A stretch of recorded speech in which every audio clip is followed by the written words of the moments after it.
Welcome to the Greenway Outdoors Podcast, your trusted source for outdoor information and entertainment.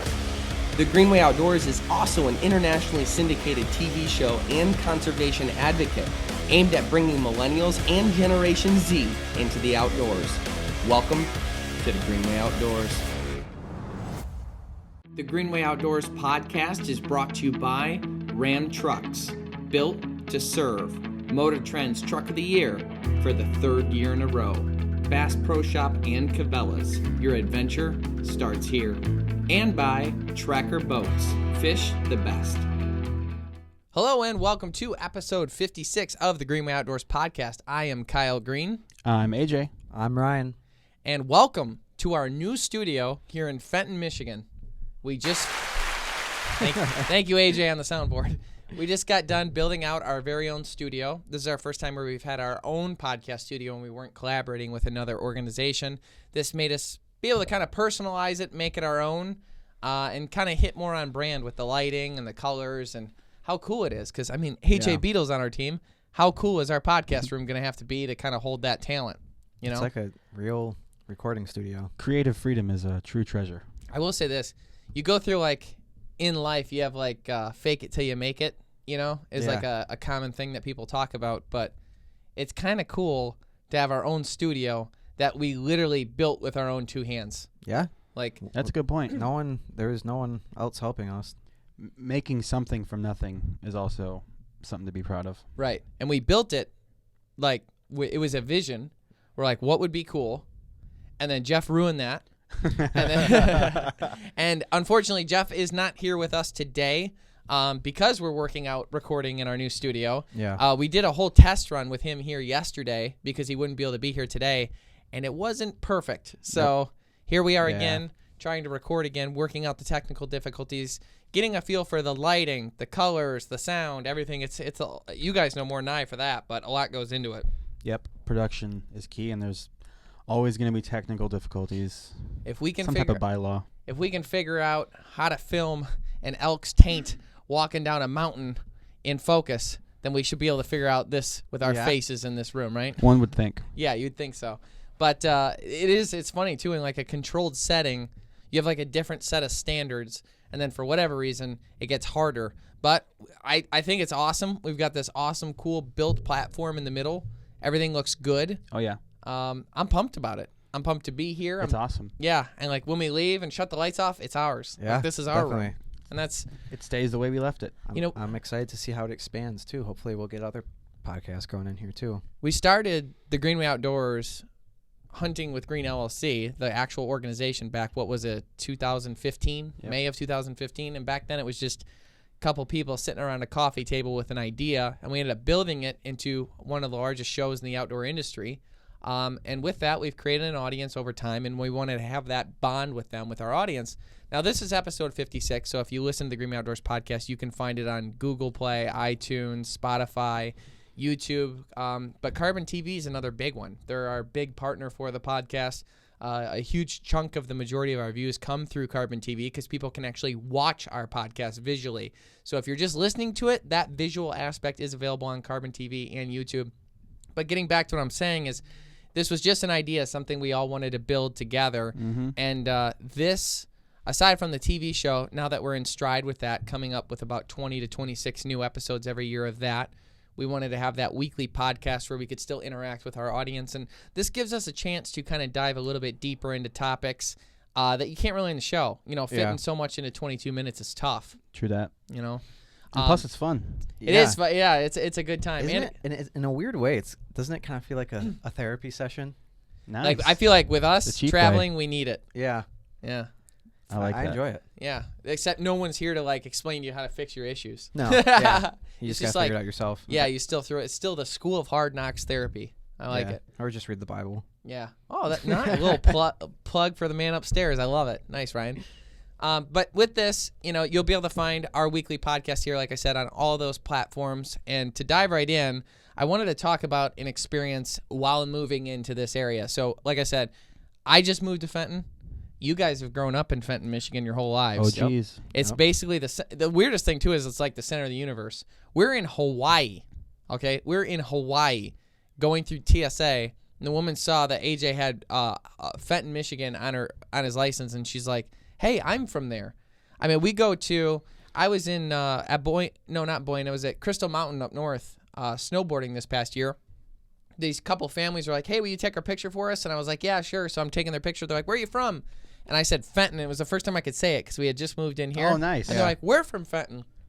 Then, I mean, and like, it's such a weird thing how that works. The first person to receive the COVID vaccine, either in Michigan or in the United States, I don't know which, but one of those two is from Fenton, Michigan. Everything is like, everything seems to happen here. We were in Tacoma, Washington, Yep. and we were in Casino. That's right. We were walking to the casino, and security looked at our IDs and said that he was from Genesee County, knew exactly what we were talking about. Yep. Which isn't. It's happened all more times than it hasn't happened. The LAX, the TSA there was like dropping Seven Lakes Park, which is 2 miles down the road, and we're like, what world are we in? I know. Yeah. Well, I like being here. I like the idea that there's so many lakes around. So to take our boat out, we can go fishing whenever we want. It has like a cool downtown feel where if you wanted to go like an old-fashioned bookshop or a candy store, an ice cream shop, they've got it. Oh, you need to hit up like Walmart or something like that. Oh, they've got a whole area for that. Oh, you want like rural? I'll never be able to say that word. Rural areas. Yeah, I normally dodge it, but it was necessary for this description. We'll kill you. Yeah. When you go there, like you have that aspect here, and then in downtown you have like fancy andiamos and expensive restaurants and stuff like that. Yeah. Your brother works at the Fenton Hotel. Yeah, which is not a hotel, it's a restaurant. So it's a cool area. It's a good home for us. There's a lot of hunters and fishermen in the area. There's a good market for it and enough, people to collaborate with. And it's also it's only an hour from the Detroit airport and 15 minutes from the Flint airport. So when people fly in to be guests and stuff, it's super simple. Yeah. So, I mean, I like the way Fenton was 10 years ago, though. How's that? There wasn't. What a local thing there to wasn't. say. Well, I mean, there wasn't 5-story buildings going up everywhere, and it's turning into a real city. Yeah, and now there's like this whole TV show there, the Green Outdoors, and it's like a whole thing, and everyone's like, oh my god. It used to be very relaxed, like everyone knew each other. Yeah, it wasn't that small, but it's definitely getting invaded by the older crowd. Yeah, and that likes to put some Chardonnays back. As they're saying this, as I moved here. But I love it here. But that being said, speaking of the old ways, so my uncle basically gave me the keys to this piece of property. It's about 10 acres, and it's only a couple miles from our office. Yeah. He told me this description was, if you can't shoot a deer on this property, you shouldn't be deer hunting. So I was like, all right, well, that's a pretty good description. Ryan and I went and assessed it, and we just checking it over. And there was this giant hill that goes down, like it's basically very hilly, very grassy. And then there's a big bushy area and all kinds of short trees and shrubs and stuff like that was covered in rabbit poop and deer poop. And there was all kind of deer sign for deer beds. So it seemed like their bedding area. Now there was one big, huge crabapple tree on part of the property. Yeah. Basically the back left corner, as I would say, instead of trying to say north or south, west or whatever, because the people can't see it anyways. I think that's the northeast side. Okay. The northeast corner of the property. Not to be that person. Yeah. You were, though. There's the crabapple tree and tons of footprints and stuff all over. We saw so many rabbits when we were just out there checking it out. Yeah. So he handed me over the keys. It's actually funny because on the keys it says it was his key. He's like, it's yours. Do whatever you want with it. And I was like, thank you. And on my key still it says Don because my Uncle Don gave it to me, and he had I feel weird like taking his keychain off of the keys, but so I'm walking around with Don. Everyone's like, why do your keys say Don on it? But there's a front gate there, and that's where the key is to it. So Ryan and I went and scoped it out, and we're like, okay, looks like a good bedding area. Probably be good for first light, last light. We set up 2 blinds, one overlooking the crabapple tree, one overlooking an expansive like the bedding area and where they would probably be going through. Mm-hmm. And then we set up trail cams. And Ryan, I mean, you went through them too. What do you think of the trail cameras? It was awesome. I mean, nearly every single night we had a good set of deer coming through there, bucks and doe. Nocturnal. Great size. We did have one giant 10-point whitetail. I mean, we're talking a quality deer, especially for Michigan. Any state would consider this a quality deer. There was another one with the weird neck. That was tumor. him. That was him. He had a tumor. Okay. Yeah, it was really weird. Yeah, he had this huge neck lump thing. It's like a goiter or a fuka, fat upper chin area. I guess it'd be like his neck actually, but yeah. God. I love like that. Really Careful play with that it. one. We got to copyright that. Heyo. Careful. But yeah, so we had some great deer on there. Everything looked fantastic. We got set up. And one day we're going out there and we were shooting for the what was the apparel shoot? Oh, one of our apparel shoots for the Greenway gear. So we go out and we're shooting, and we had a couple girls there. Photo shooting. Yeah, we had a couple girls there, and we were a couple of Ryan's friends, and we were filming for like a little promo video and pictures for our apparel and our gear that you can actually find it if you want to get a Greenway Outdoor shirt and stuff like that. Ryan's actually his undershirt right now is one of them, but you can go to the greenwayoutdoors.store, greenwayoutdoors.store to check that out. Lady comes up on our property, comes walking through, and we are shooting guns, but it's 10 acres of property, and we are in nowhere near any even remotely close within 1,000 feet of a building. Yeah. And we're shooting clays. And this lady comes over screaming. She's like, "Are you shooting our ducks?" Yeah. And I'm going to be as nice as I can possibly be. But this lady walking. You're not looking for a war, you know? Yeah, I know. We're out there, and I see her walking up. First of all, she's trespassing, so that's A. But she walks up on our property, and she's like, "Are you shooting our ducks?" Well, she kind of spooked us, which is not a good idea to do with people who are shooting guns. Yeah. She comes up behind us and starts screaming. And first of all, you're making everybody nervous, like something bad just happened when you're shooting guns. Mm-hmm. Even though, of course, we follow all the rules. But still, you don't just start screaming. Right. And then we turn around, and she's flailing her arms, doing her thing. What was strange about to me, the ducks. I don't know. I feel like I would not be doing us a service if I wasn't descriptive in this. I am not being mean. This is not a fat shaming thing. This is nothing. When she walked up, I aged her. What did you age her at, Ryan? 60. I aged her at 70. Okay. I'm not playing this game. And she was 9 months pregnant. Yeah. And I don't know what to think about that. But that's besides the point. She was in flip-flops and a robe, and it was summer. Yeah, it was summer. But her stomach was exposed, and she was clearly pregnant. So yeah, there was. I'm not being mean. I'm describing it as is. It's not. It wasn't a beer belly. It wasn't anything like that. We're not mistaking it. No, for sure, this woman was pregnant. There's no. I think she even mentioned it. Okay. Yeah, that's right. Okay. So I'm not being a jerk. But if you can describe what I thought to be a 70-year-old woman in flip-flops and a robe and a shirt with her belly showing, yelling at us about shooting her ducks when we're in the middle of a field with nothing around. So I was like, on our property. I was like, on our property that she's trespassing on to yell at us. I was like, what ducks are you talking about? And she's like, our ducks on our pond on our property. I go, we're not on your property. She goes, well, I thought you were shooting at them. That's why I came over here to yell at you. I was like, this is our property. She's like, well, you're not allowed to shoot guns here. I was like, not true. I was like, in what rule book? Because I know that we can. Right. You know, it's 10 acres of property. I know the rules better than you, lady. I'd live this, okay? Yeah. So I was like, yes, we can, and we're not going to shoot any animals. You know, it's May, and that's your business. No, it was probably September. Might have even been stuff in season at the time. No, yeah, it was September. It was. So she's like, I ended up being very kind. I didn't ask when are you due or anything crazy like that. I just left it as is. Yeah. And she ended up going on her way, and it was somewhat pleasant at the end of it. She apologized and left, and it was all fine. So then Ryan and I are checking out the trail cams after we got done shooting. We're like, man, this is going to be awesome. October 1st comes along. We got Ted Nugent cranked up, Fred Bear on our way. Ryan and I are headbanging on the way to the deer stand. We got our bows ready. You were shooting the new PSE crossbow. Yeah. And then I was using my PSE, recurve. And we get there, and we go out to our blinds. We get set up, and I know that it's probably going to be really good at first light and last light because I think they're going to be moving in out of the beds. Yeah. So we get set up. First light comes. I can barely see. And I can see there's a couple deer making their way into the crabapple tree. Now, I can't make them out perfectly yet. I just know that they're deer, because it's still a little hazy, a little dark. They come in, and as they're coming in, I'm sizing them all up, making sure it's not with mom with two babies or something, but there's like 4 good-sized deer and then probably 1 or 2 small ones. So it's game on opening day. I'm going to sling a doe, fill the freezer. And as it happens, they look up, not in my direction, and get spooked, frantically trying to figure out which way to run, and they all take off. And then inbounds a dog on our property.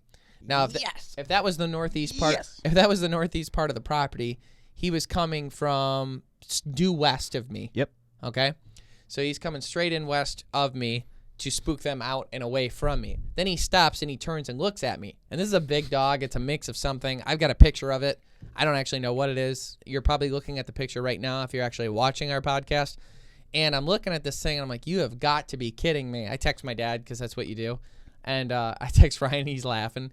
And sure enough, I'm like, get out of the blind to try and like spook him away. And in my thought process, I was like, let me spook him.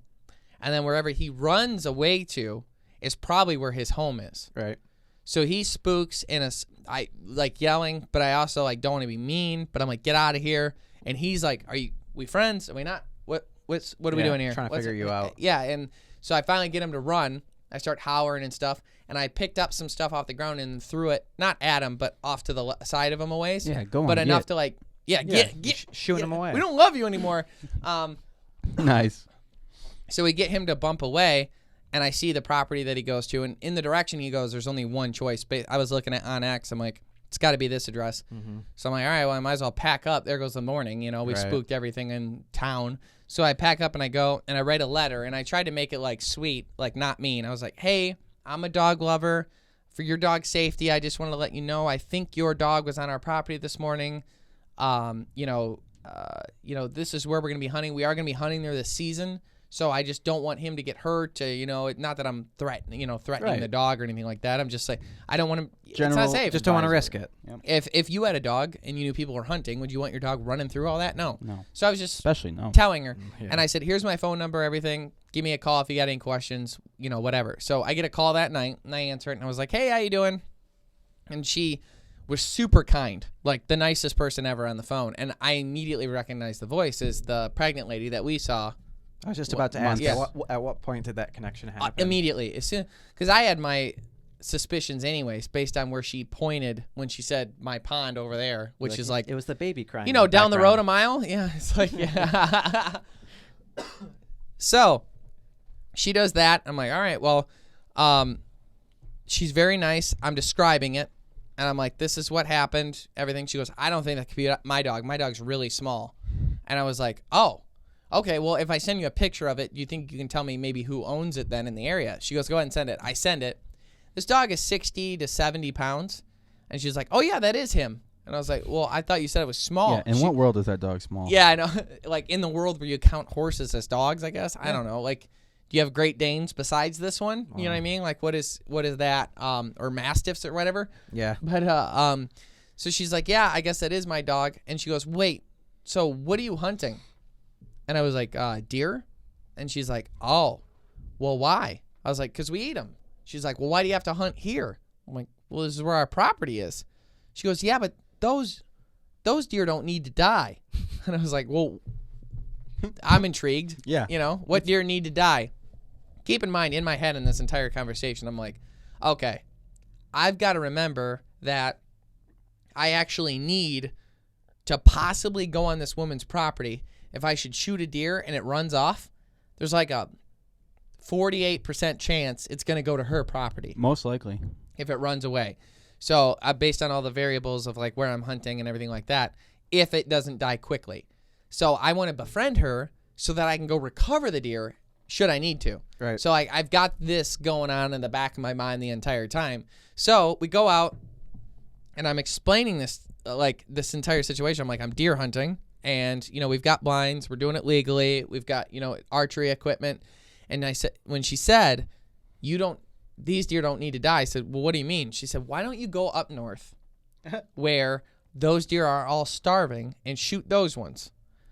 And I was like, so they can be shot and the rest of them can starve. Who are these starving deer? Yeah. Well, I mean, I get there's like condensed deer up there, competition, stuff like that. But lady, it's kind of impressive that she knew that.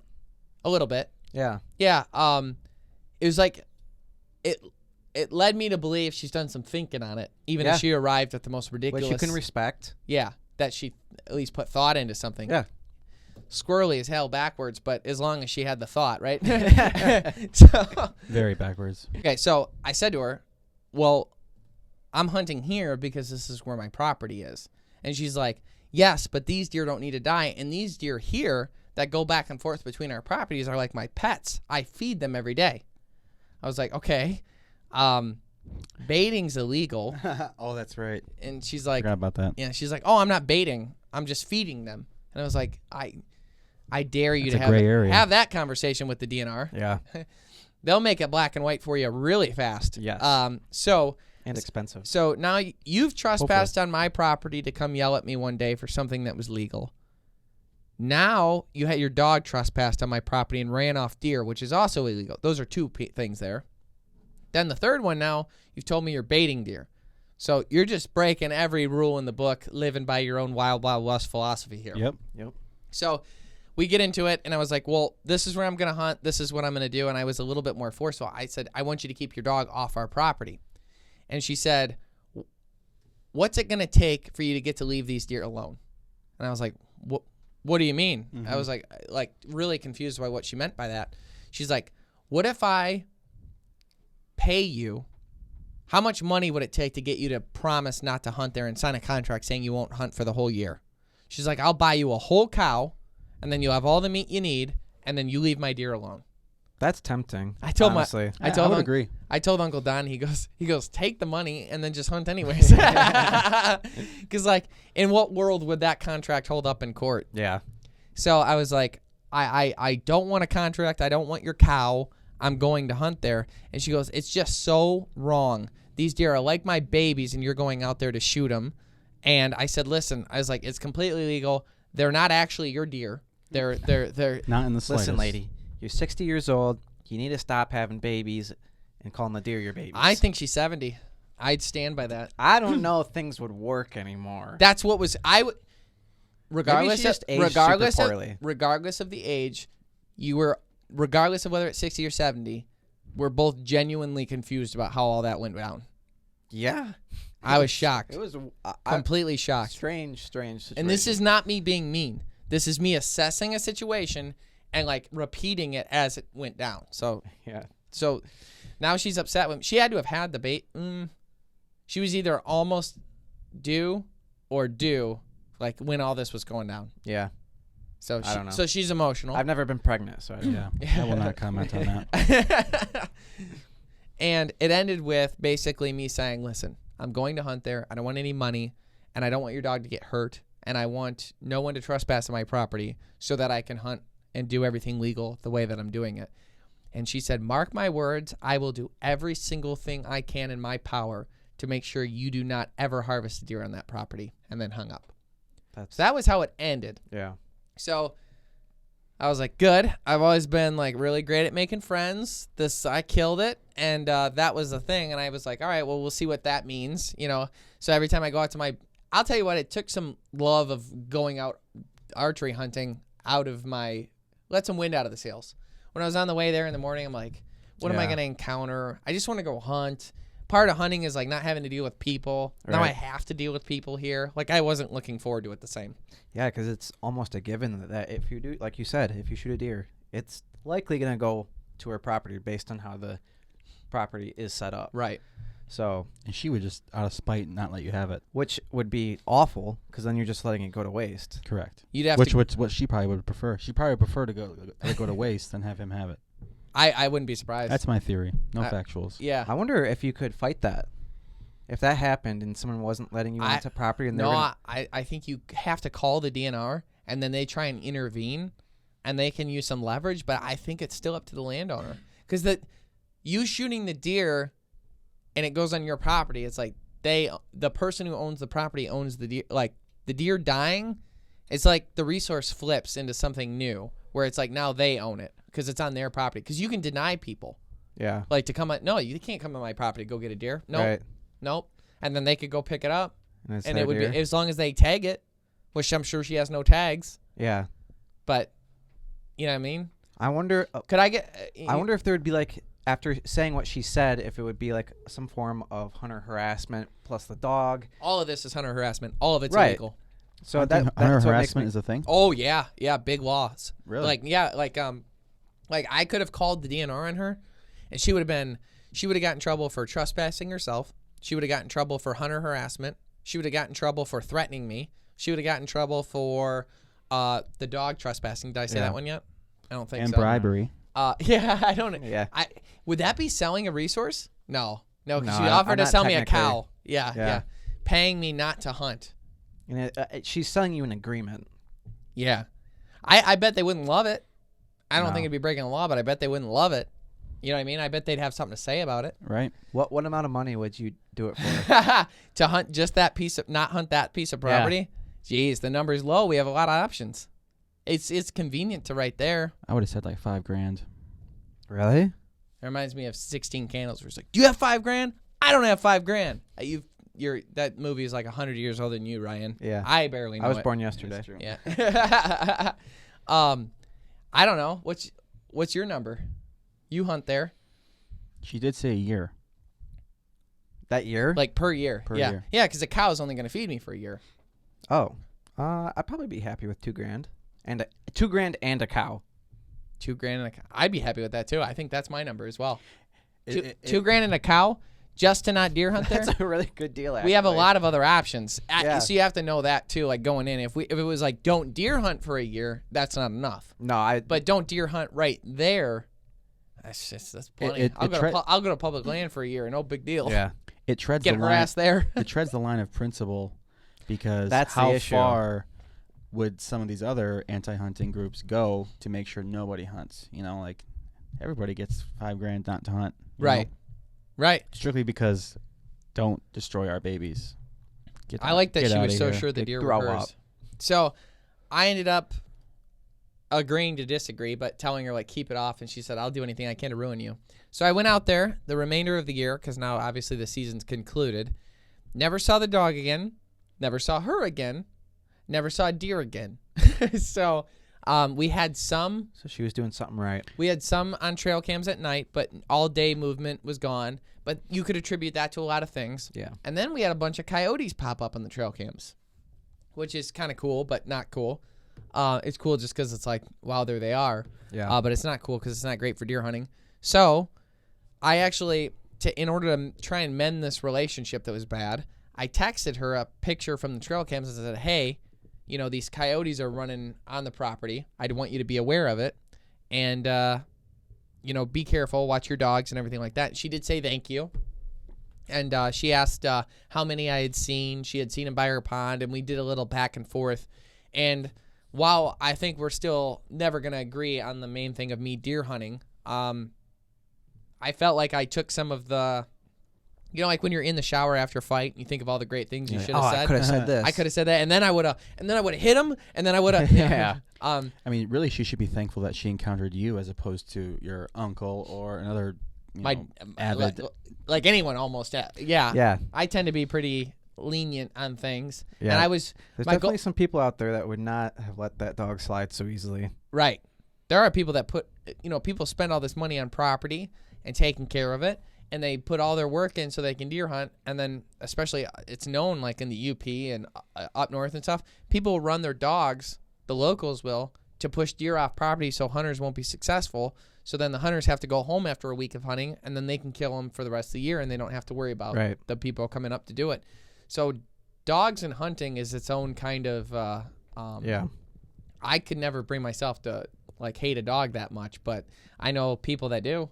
You know, yeah. Imagine though, you spend all of your excess money on this property, and then you use it for deer hunting, and you bait, and you go up there and you do all the things you've got to do to take care of the property, food plots, this and that, and then some jerk's letting his dog run all over the property to try and get rid of your deer, so you can't shoot him.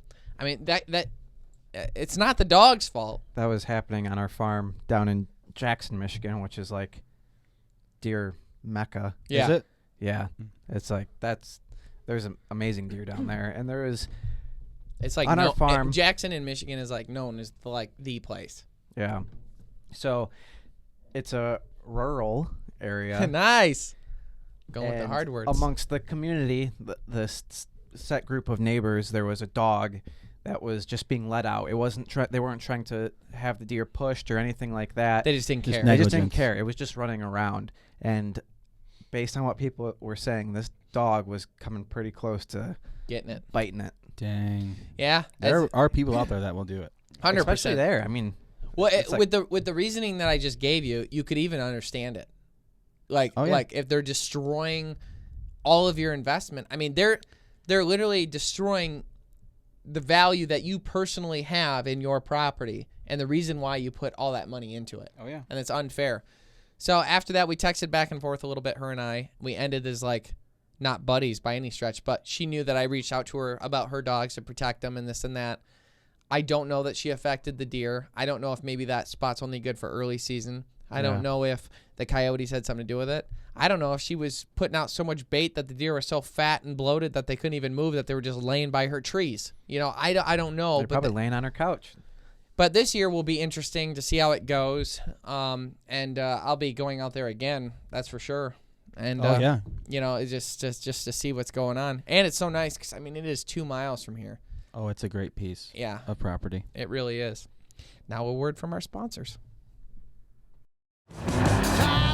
Trust isn't built in a day. It's built over time. The early hours and the late nights. It's built by doing the work and pushing the limits every day. Because the promises we make are the promises we were built to keep.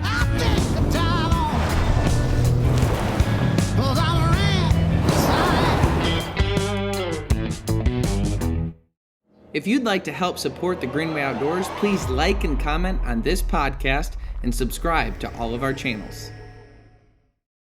So 2020 was an interesting year for all of us, obviously.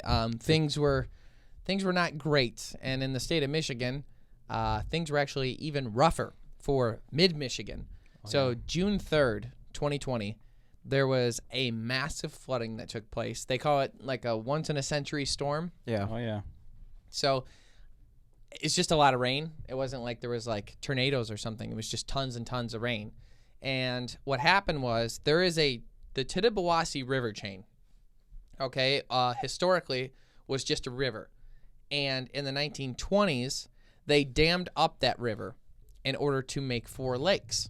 So what happened was you'd have the first lake the river would flow into an area, and they would put a dam, and it would back up the water, and it would make a lake, and it would expand into the woods. They cut down all the trees and all the plant life and stuff so that it would flood and make a lake. And then they built houses around it. And then they allowed that dam to let some water through. And then they built another dam, which made a second lake. And then third and fourth. And then at the fourth lake, that dam releases into a river. And then that river flows into Midland, Michigan. So we're talking a stretch of many miles of river that is now lakes. Again, that was done in the 1920s when they built these dams. And it was twofold. It was to build property values as well as give people an opportunity to have lakefront property. Yeah. And the power that it generated through the dams, the hydroelectricity, was of great value as well. So everyone kind of benefited, except for the wildlife. You know, they knocked down forests and trees and everything else, but at the same time, they built up lakes and fisheries and things like that as well. So our buddy Scott lives on the second lake, which is called Smallwood. So you got the first lake, second lake, third lake, fourth lake. So during the storm, the top lake flooded immensely, right? I mean, terribly. And because of that, they had to open up their dam because the water got so high, it was up to the houses, you know, over the lawns, over the docks, over everything. Seawalls, everything. It was up to the houses. So they opened up their dam big time so that a bunch of water could flow into the second lake. Then once that one filled up, they had to have that dam completely open to allow the excess water to go into the third one because the second one went up. Now, Scott happens to be on a big hill, his house, but the water rose 10 foot to his dock. Okay. And then rose over the dock, over the steps up, and then over like his patio area, and then into the house. Oh. And we're talking like the water was up, let's say 30 foot. I don't even know the exact number, but extremely high. Yeah, probably because he's on relatively steep hill. Right. So it might have been more. Yeah. So because of that, imagine the excess water from a whole lake dumping into your lake, and how much can they get rid of it so fast? And Ryan, when we were talking about this off camera, you were explaining, you had a perfect analogy for how the dam system works and how the spill off works as well. Can you explain that? Yeah. So I think it's only specifically on Scotts Lake that they have it, but around the dam there's a like separate runway for like runaround for water to go in case the level gets too high, so they don't have the pressure on the dam is too great. Right. So it's like a fail-safe, and it's the equivalent to it would be the hole in the backs of sinks for when the water gets too high on it, it drains out through there. Yeah. Is like in your sink bowl, there's like a hole or a slot. Yeah. Where if your sink filled up all the way, instead of just pouring off into the floor and never stopping, like the Wet Bandits got you from Home Alone. Home Alone, nailed it.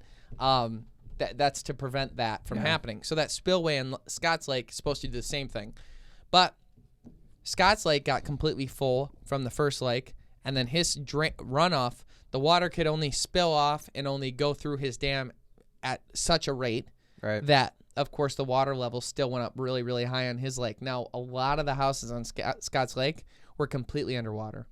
Jeez. It was a disaster, but not as bad as the third lake. So now you have the excess water from Lake 1 and Lake 2 pouring into Lake 3. Filled it up like you would not believe. Completely submerged basically every house on the lake. I mean, just submerged it. They opened up their dam all the way. Now you have the water from Lake 1, 2, and 3 access pouring into 4, okay, and at as fast as possible. That goes into Lake 4. Lake 4's dam blows out. Lake 3's dam blows out. So the water that, like, it's picture it like power water has. Yeah, the water goes to here and stops. Dam blows out. All of it pours in.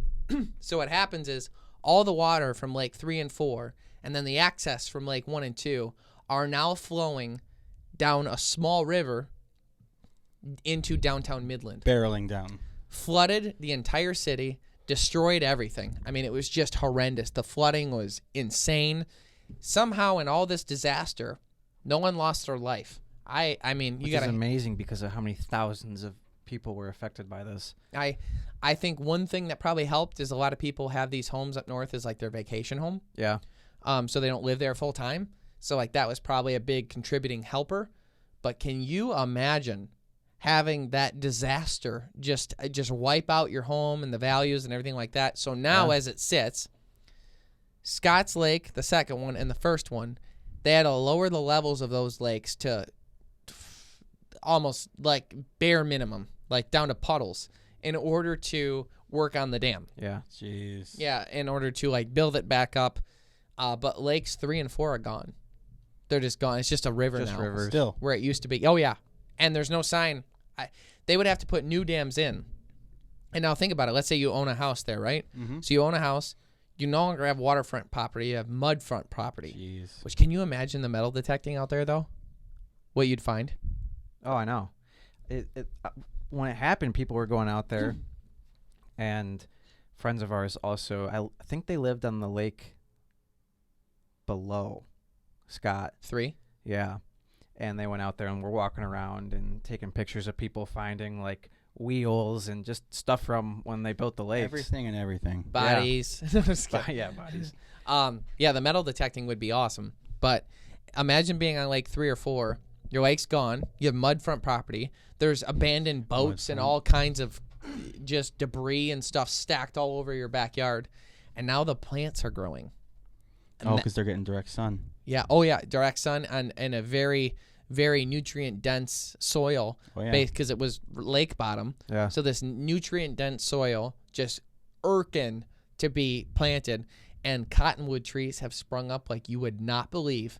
And they grow at some exponential rate, like just insane rate. I think it was like 5 feet a year. It's insane. That's and a lot. the problem is 5 feet, jeez. I know, it's still lake bottom. So you can't even excavate the trees out of there. So if they want to replant, if they want to save these lakes, they would have to somehow get very, very, very heavy equipment to get those trees out of there. They're growing every year. They're getting thicker and bigger and even harder to remove. Yeah. because it's, this is June 2020. Now I'm recording this on April whatever 21, and the trees are huge already.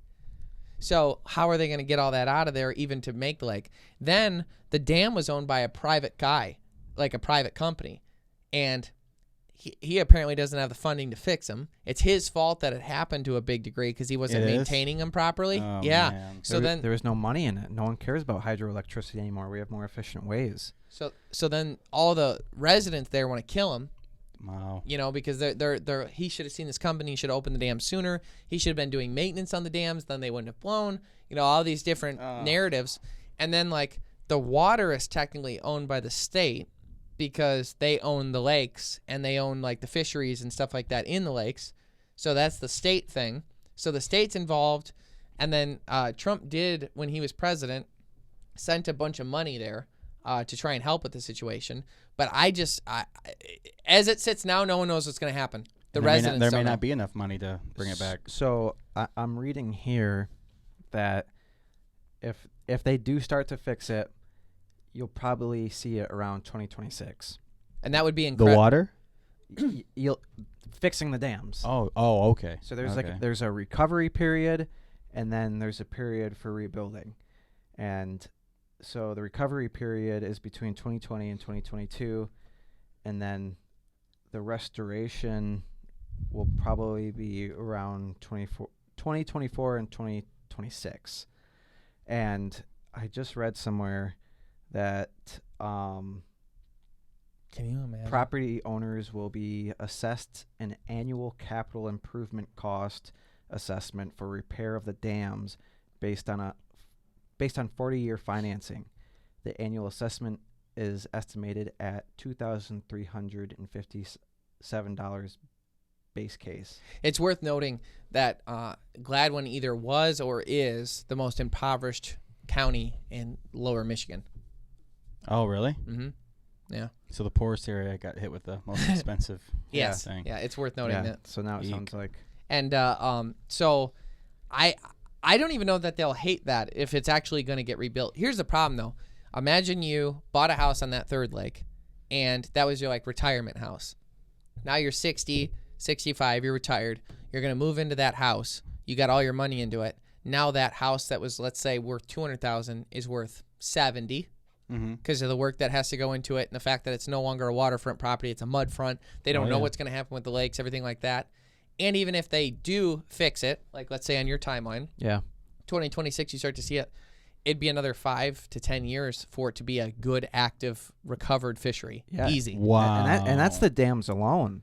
Like the other issue is all the trees growing in it. Are you going to get all the people that live on the lake to go out there one day and chop them all down to cut cost? There's no way you will. I don't even think that's physically capable. Those trees are not going to stop growing. In 2026, that'll be above where the water sat.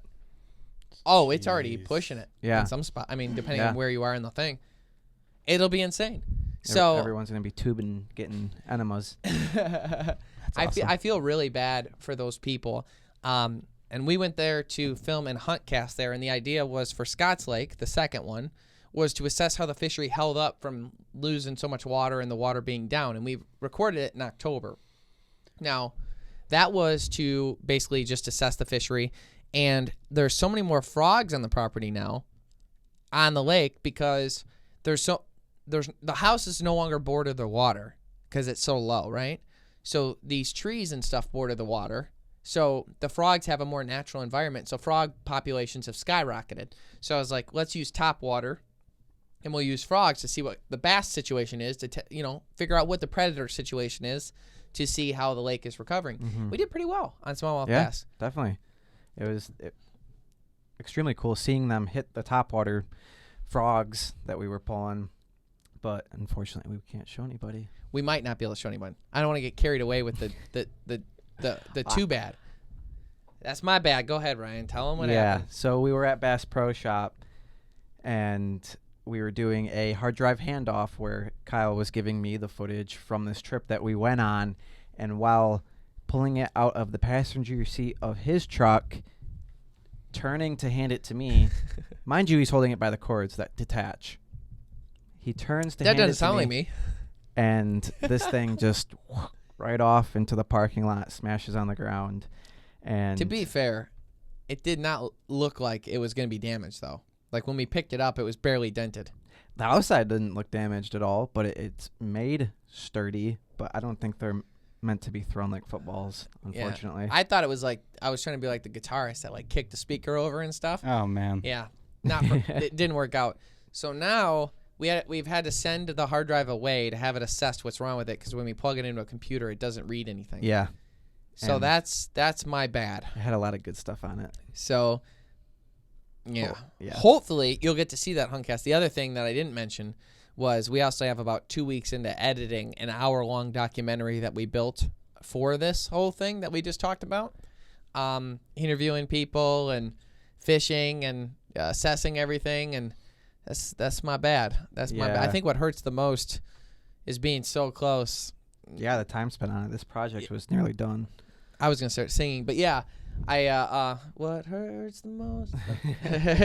But yeah, that was hurtful. But I felt that the story was sad enough and interesting enough, and a lot of people curious about it, that we should at least talk about it here. I'm hopeful that you'll get to see that on a Huntcast, but I'm also very doubtful.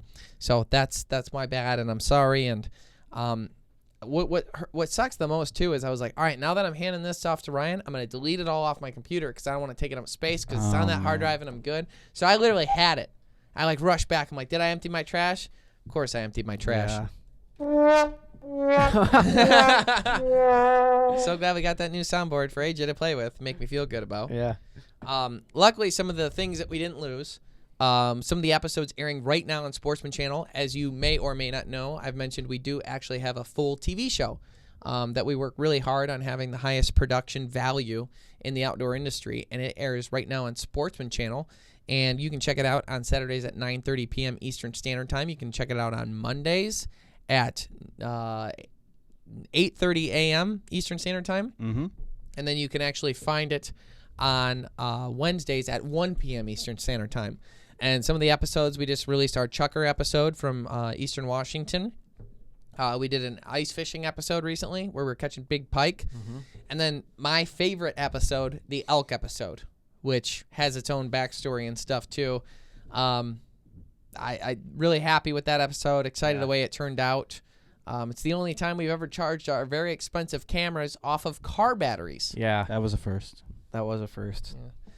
Or using them to power light bulbs inside a cabin. Yeah, the cabin we were in when elk hunting. So we were in Colorado. This is actually in Halloween. Yeah, it was. So not too long after we filmed this. This couple this other thing that we were talking about with the dam problem. It was only a couple weeks after that. We were up there on Halloween. We were elk hunting. I got my first 5x4. I was really excited. It was an awesome episode. And when we got there, though, we found out that the cabin we'd be staying in had no running water, had no electricity except for car batteries that you could charge and then hook up to the lights. But if we wanted to have lights while we ate dinner in the middle of nowhere, then we wouldn't be able to charge our cameras. So for the most part, we went without lights. Yeah. As one would. The practical choice. And there was a bear that would get in to the cabin. Yep. And there was bear prints all over the cabin. And on top of that, there was bees there. Wasps. Wasps. Yeah, bees would be too nice. It's wasps. I think technically hornets. Yeah.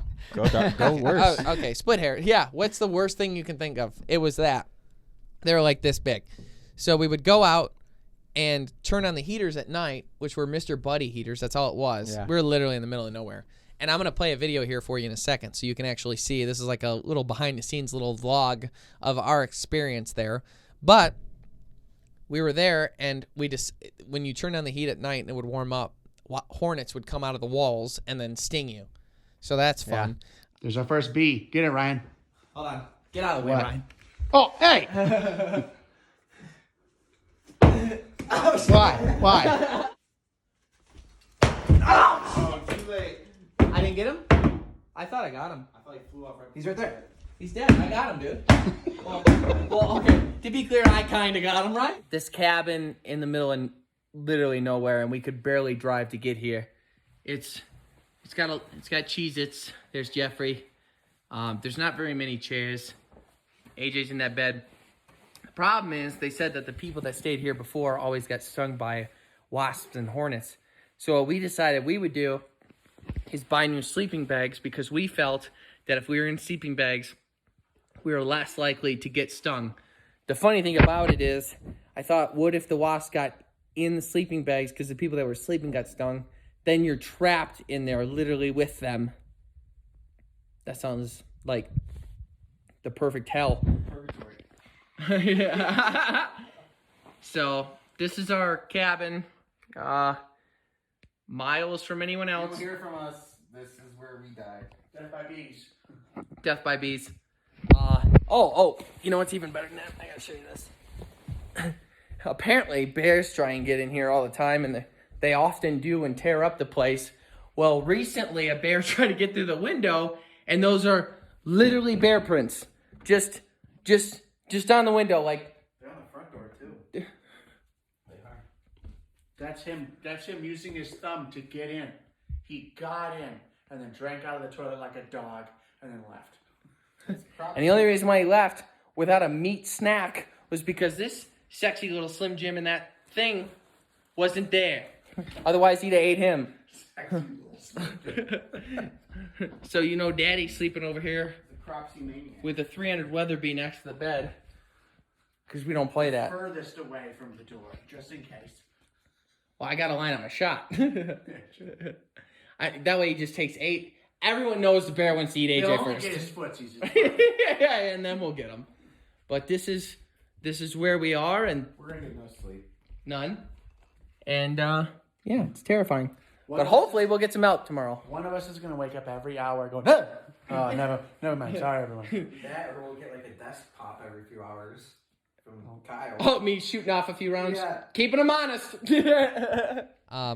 We had all kinds of weird experiences on that trip, but that was some of the things that we dealt with. That episode itself is airing right now on Sportsman Channel. Again, you can check it out on those time slots. And right now, I'm currently working with Ryan on editing a salmon episode from Manistee, Michigan. That'll be coming out here in a few weeks, so I'm excited about that one too. Oh, yeah. In addition, I just did a podcast with Ted Nugent. So I was on Ted Nugent's Spirit Campfire podcast, which you can find on his Facebook and YouTube and pretty much anywhere you can find podcasts. Look it up. I'm not sure which episode number it was, but it was just a couple weeks ago. Look up that episode. It was really cool to get to bond with him, get to talk with him, and get to, go to the campfire. It's awesome. His support and his friendliness to us has been amazing, and it's pretty cool getting closer and closer with one of the greatest rock stars of all time. No doubt. Yeah, he's been an avid hunter. Yeah, like the ultimate hunter, even. Yeah, yeah, like anything we could ever hope to be in hunting. Yeah. He as it sits right now, he has probably killed more deer and animals than we will ever kill in our lives. Yeah. Double. Yeah. If not more. Oh, you don't got to put me down. No. But it is fantastic. Well, that concludes this episode of the Green Outdoors podcast. Check us out on Facebook, Instagram. Again, this podcast is available on YouTube and Carbon TV. If you're just listening to it and you're not watching it, check it out there. Seeing our ugly faces in the studio we've worked so hard on is something we'd appreciate you doing. It's definitely something you got to see. Yeah. And you're going to be seeing a lot more of this because now we have our own studio and we're going to be cranking out some content for all to hear and listen to. And it's pretty exciting. Yeah, I'm pretty pumped about it. Thanks so much for tuning in. See you next week.